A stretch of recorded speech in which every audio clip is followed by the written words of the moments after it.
Hello everyone, I'm Bishwajit Pathak, working as a postdoctoral fellow in the Department of Experimental Psychology, University of Oxford. Today in this presentation, I'm going to talk about my work entitled Simultaneous Optimization of Confocal and Non-Confocal Images in an ASLO with a Reconfigurable Aperture Pattern. Here ASLO stands for Adaptive Optic Scanning Laser Ophthalmoscopy and it is mainly used for retinal imaging. Here is the outline of my talk. And the main objective of my work is to simultaneously obtain a pair of confocal and non-confocal image by optimizing a reconfigurable aperture pattern that is implemented with a digital micromirror device. And to accomplish this objective, I have divided my presentation into two parts, that is problem and solution. In the first part, I'll be talking about the conventional imaging configuration of an SLO and its associated problem. And as a solution to it, I'll be talking about our proposed methodology that will be supported by simulation and experimental results. ASLO and its imaging configurations. As I've already mentioned that ASLO stands for Adaptive Optic Scanning Laser Ophthalmoscopy. It is an adaptive optics based ophthalmoscope and it is mainly used for visualizing the interior of the human eye so that different retinal diseases or its function can be inspected at a higher resolution. And the device has the capability of performing optical sectioning and it also has the ability to compensate for different optical aberrations. Thus, the device allows for real-time imaging of the human retina at a cellular resolution. The SLO is mainly composed of 5 important modules, such as the light delivery, and this is performed by using a laser light, and mainly a near-infrared laser light is used for this purpose. Second module is the wavefront sensing, and this is performed by using a wavefront sensor, and typically a Shake-Hartmann wavefront sensor is used in this purpose. Third module is the wavefront compensation, and this is performed by using a deformable mirror. The fourth module is the beam scanning, and this is performed by using a pair of horizontal and vertical scanners. The fifth module is the light detection or the imaging module, and this is performed by using a detector together with a pinhole. And in this presentation, we are going to concentrate mainly on the fifth module. In a conventional SLO, the imaging configuration is mainly confocal in nature, where a physical pinhole is placed at a plane conjugate to the retinal plane, so that the out of focus light can be blocked that is coming from other retinal layers. Here is a zoom version of it, and we can see that the light coming from this layer is allowed to pass through, whereas the light coming from other layer is being blocked by the physical pinhole. Thus, we can assume that the central portion of the point spread function that contains the directly backscattered light is allowed to pass through, whereas the multiply scattered light coming from the peripheral region of the point spread function is blocked by this pinhole. And this arrangement mainly images the photoreceptor mosaic that contains of cones and rods. However, if we have to image other cells of the retina, such as the ganglion cells or the retinal pigment epithelial cells that are weakly reflecting in nature, we have to modify this conventional SLO imaging configuration. So next, I'll be talking about different imaging configuration of an SLO. Here is a image that shows the light patch that reaches the detector, and the central portion of it contains the directly backscattered light, whereas the peripheral region contains the multiply scattered light. So as I've already mentioned that in a conventional ASLO, a physical pinhole is used that collects the directly backscattered light, and it helps us in the visualization of the photoreceptor mosaic. However, it is equally important to collect the multiply scattered light that comes from weakly reflecting structures. And this has mainly resulted in 3 different types of non-confocal imaging configurations, such as the offset imaging configuration, and this has helped us in the visualization of the ganglion cell. Another variant of a non-confocal imaging is the dark field imaging configuration, and this has helped us in the visualization of the retinal pigment epithelial cell mosaic. Another variant of a non-confocal imaging configuration is the split detection, and this has helped us in the visualization of the inner segment of the cones.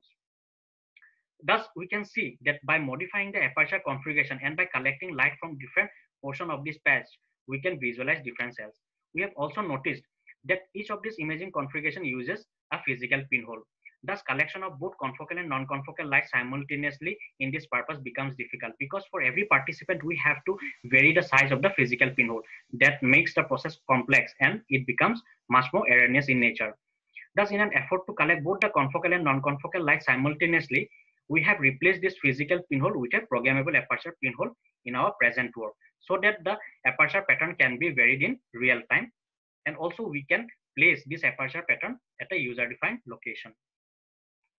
So next we'll be talking about our proposed methodology. As I've already mentioned that we will be replacing the physical pinhole with a programmable aperture pinhole, and this will be implemented with a digital micromirror device. Thus, to construct an optimal pattern on the DMD, we have to estimate the point spread function that reaches the DMD. And to estimate the point spread function, we have to evaluate 2 important parameters. that is the pupil diameter and the residual phase. To estimate the pupil diameter, we are going to make use of the intensity distribution of the Shake-Hartman spots. Whereas to estimate the residual phase error, we are going to use the slope information of the Shake-Hartman spots. So in this particular slide, I'll be showing how we can estimate the pupil diameter and the phase residual phase. So this is a particular equation of the point spread function, and we can see in this equation that there are two unknown parameters that we need to evaluate. Here phi stands for the residual phase and A stands for the pupil diameter. So first of all, we'll be discussing how we can estimate the residual phase error. This residual phase error is basically a consequence of the limited stroke of the deformable mirror or the limited bandwidth of the adaptive loop. Thus, the deformable mirror is not capable of bringing back the shifted focal spot to its reference spot. Here, black represents the reference spots, whereas the red represents the shifted focal spots. So here is a close-up view across a single lancelet aperture, and we can see that the amount of shift from Q to P is basically equivalent to the amount of slope that a single lancelet aperture has received across its aperture. And by measuring the amount of shift along the horizontal direction, that is del x, and along the vertical direction, that is del y, we can estimate the phase. And this is basically estimated by developing a mathematical relationship between the measured slope values and the phase that needs to be estimated. So in this way, we can estimate the residual phase error. So next, I'll be talking about the estimation of the pupil diameter, and for this purpose, we have proposed a quality metric relation.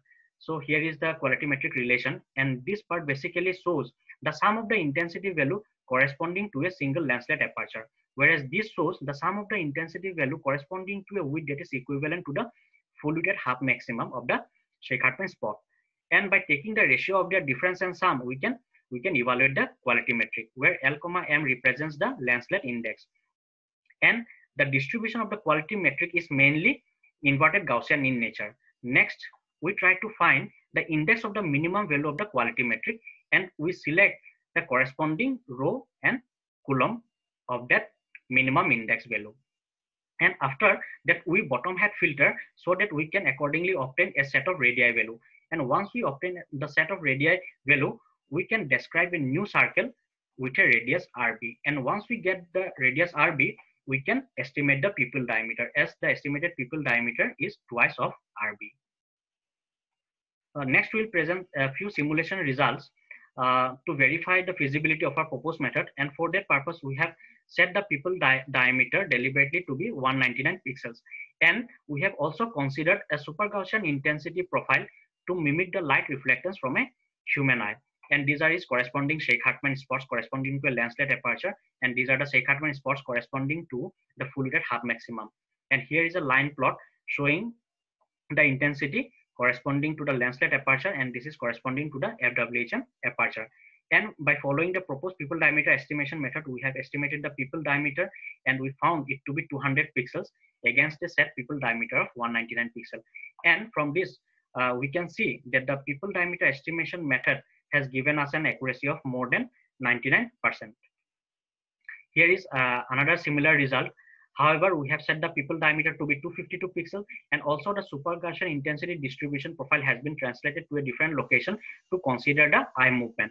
And accordingly, we have estimated the pupil diameter following the proposed method. And accordingly, we have also found that the estimated pupil diameter is 250 pixels against a set pupil diameter of 252 pixels. Thus, we can say that the proposed method has provided us an accuracy of more than 99% once more. So we have further validated the performance of the proposed pupil diameter estimation method with a model eye. And here is a representative Shake-Hartman spot that is being obtained corresponding to a set pupil diameter of 7 mm. And these are is line plot for a lancelet aperture and FWHM aperture. And this graph in D basically shows the estimated pupil diameter against the set pupil diameter from 4.5 mm to 7 mm with a step size of 0.5 mm. And accordingly, we have found that the root mean square error of the proposed pupil diameter is 0.14 mm. Thus, this establishes the efficacy of the proposed method, and it can reliably be used for human participants. Next, we'll be talking about the experimental implementation part. Here is a schematic diagram of our experimental arrangement, and it consists of a custom-built Shake-Hartman wavefront sensor to measure the optical aberrations. It also has a deformable mirror that compensates these aberrations, and it also has a scanning unit that consists of the vertical scanner and the horizontal scanner to perform a raster scan.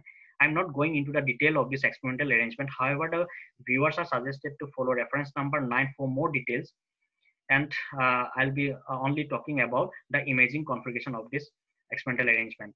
As I've already mentioned, that the conventional SLO mainly uses a physical pinhole to collect the directly backscattered light, and this pinhole is placed at a plane conjugate to the retinal plane. And in this proposed work, we are going to replace this physical pinhole with a programmable aperture pattern that is being implemented with a digital micromirror device. And each mirror of the DMD can be programmed in such a way that the micromirrors can be deflected to either plus 12 degree, which we call as the on state, or it can be deflected towards the minus 12 degree, which we call as the off state. And with this configuration, we can collect both the confocal and non-confocal light simultaneously. However, it is also to be noted that the DMD is binary in nature. It can only deflect the mirrors to either plus 12 or minus 12 degree. So next, I'll be presenting a few experimental results. So in this particular slide, I have shown how we can estimate the point spread function based on the estimation of the pupil diameter and the residual phase error. So once the point spread function is estimated, we can construct an optimal pattern that needs to be displayed on the DMD. Here is a zoom version of it, and we can see that the white portion mainly represents the micromirrors that deflects the light towards the plus 12 degree or towards the confocal detector, whereas the black portion represents the light or it represents the micromirrors that deflects towards the minus 12 degree or towards the non-confocal detector. However, there is also an annular portion where the micromirror is being deflected randomly to plus 12 and minus 12 degree. And this is due to the fact that I've already mentioned that to get a good non-confocal image, we have to reduce the contribution of confocal signal from entering into the dark field detector almost up to 3 ADX diameter. And for that purpose, we have constructed this annular portion. Next, we represent a few experimental results from a human participant where we collect both the confocal and non-confocal light simultaneously. So the top row figure mainly shows the confocal light that is being collected with a diameter of 1.1 ADX diameter. However, the bottom row figure shows the collection of the dark field images with an inner diameter that is increased sequentially. And if we compare the top row figures or the confocal images, we can see that the confocal images are of similar quality, and this is due to the fact that they have the same diameter, and also this is being optimized based on the estimation of the point spread function. However, if we compare the dark field images, we can see that the dark field structure in figure F is much more prominent than the dark field structures in figure D or B, and this is due to the fact that setting a larger dark field inner diameter blocks more confocal light from entering into the dark field detector. Thus, we can see that we have simultaneously obtained and optimized a pair of confocal and dark field images. Thus, in conclusion, we can say that we have utilized the intensity distribution and the slope information of the Sheick-Hartmann spots to estimate the pupil diameter and the residual phase error respectively. This has eventually helped us in the estimation of the point spread function to construct an optimal pattern on the DMD. The reconfigured aperture pattern that is being implemented with a DMD enables for simultaneous optimization of both confocal and non-confocal images or the dark field images. The proposed pupil diameter estimation method was tested in simulation, and we have also validated with a model eye. Finally, we have presented a few experimental results that demonstrate the simultaneous acquisition of confocal and dark field images in a human participant, and it also has the potential to optimize the settings independently. So here are the references and acknowledgements. Thank you for your kind attention.